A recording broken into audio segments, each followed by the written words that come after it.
سلام. شما وقتی که برای خرید منزل و یا تعویض وامتون به یک مؤسسه مالی و یا بانک مراجعه میکنید، فقط میتونید از برنامه‌های اون بانک و یا اون مؤسسه استفاده کنید.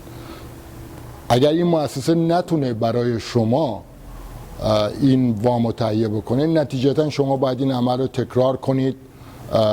ممکنه چند بار مجبور باشه تکرار بکنید که در نتیجه باعث تلف شدن وقت، صرف هزینه و حتی ممکنه به کردیت اسکورتون ضرر بزنه.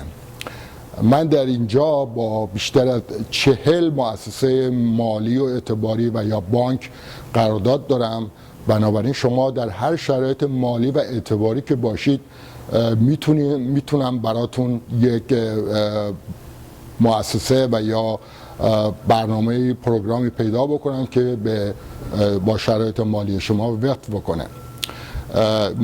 من در اینجا انواع مختلف وام ها رو تهیه میکنم: وام های بدون خرج یا no closing cost، وام های FHA برای خرید با داون پیمنت پایین و یا VA loans.